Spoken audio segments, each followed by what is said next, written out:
to Carmel Sepuloni. Thank you, Mr Speaker. Mr Speaker, I'm going to start by just acknowledging the common ground that we have in the House.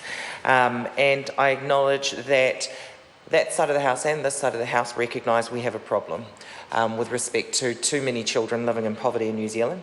Both sides of the House recognise a need to address that problem, and both sides of the House actually want to support people to be able to go on to work.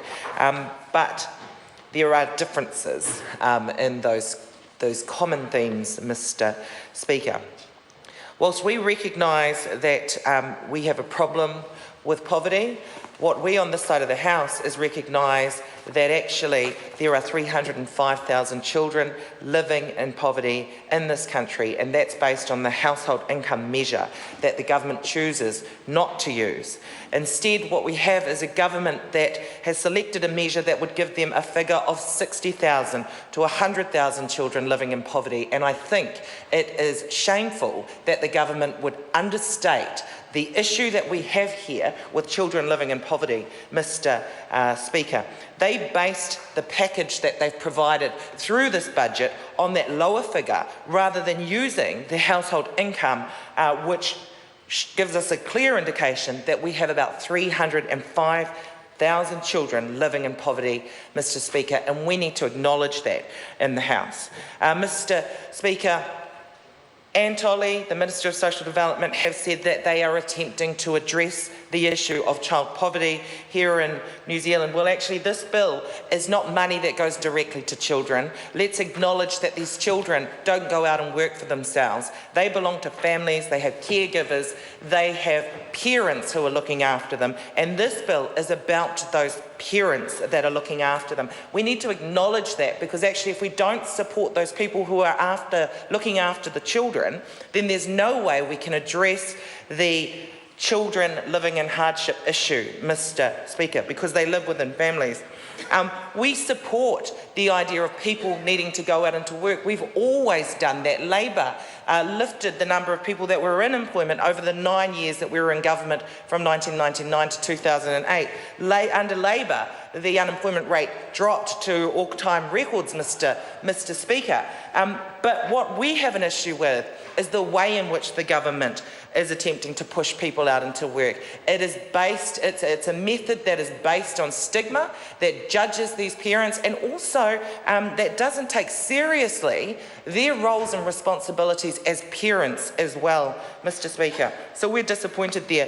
We tried to make changes through committee stages, and I want to talk about some of those changes, and I want to discuss our disappointment with the national government for not supporting those changes.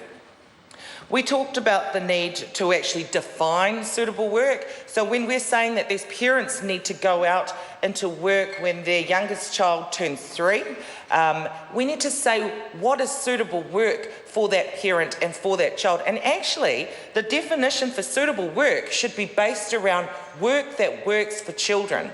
We've heard so many stories out on the hustings, out with our constituents, of people being pushed into work that is unsuitable, Mr Chair. Work that is outside of standard working hours, work where they don't have access to early childhood education.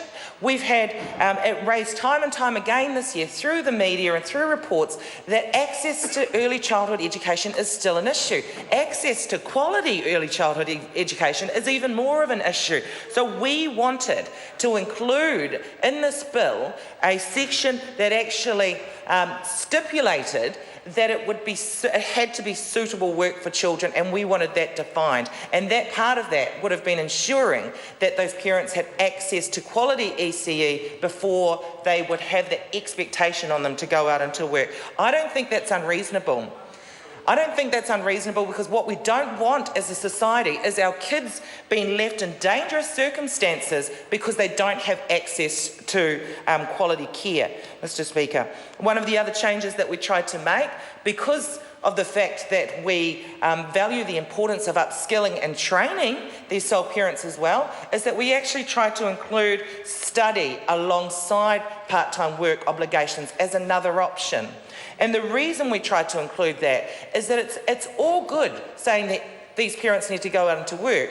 But as the Minister said, it should be about sustainable long-term employment. And we want to support these parents to be able to get into sustainable long-term employment. And for some of them, that means being given the opportunity to upskill, train, increase their level of qualification so that actually when they go out into the workforce, not only do they increase their earning capacity, but also they increase their chances of being able to obtain more secure work.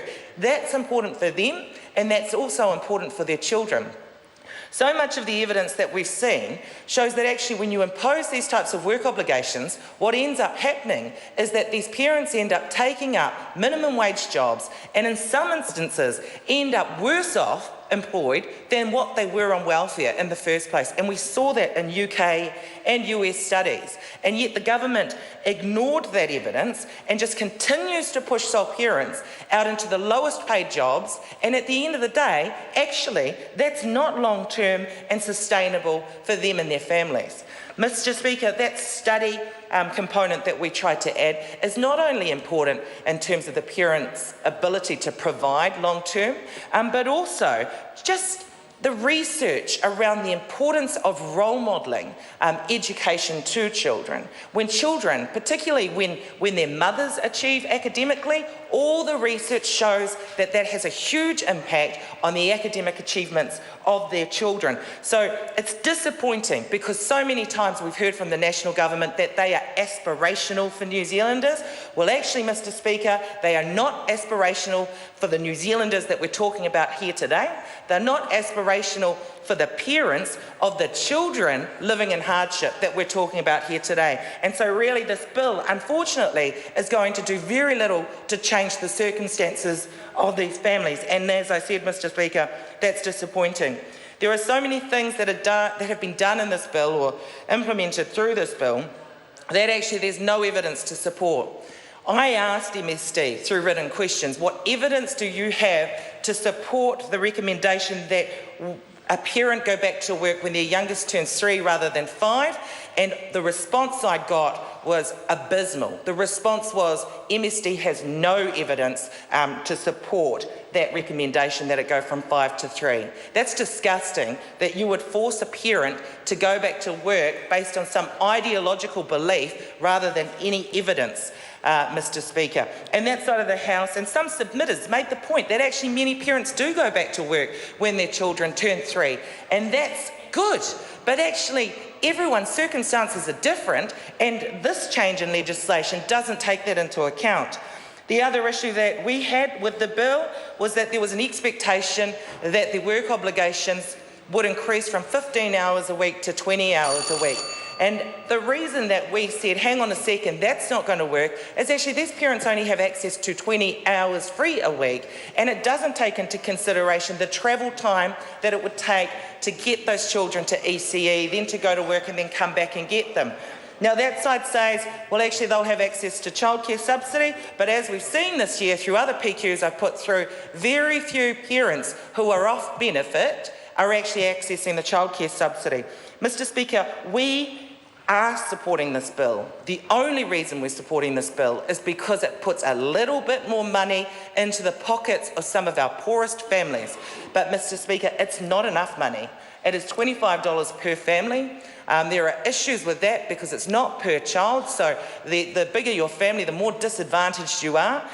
So we have to support it though, because they are struggling so much that any little bit of money, any little crumb that the government can throw out to them, we have to support. So we have so many issues with this bill. We're disappointed about the lack of evidence that they have to support it, but we're in a difficult position and we will be voting for the bill, but with very major reservations, Mr. Speaker, that I hope I've made clear today.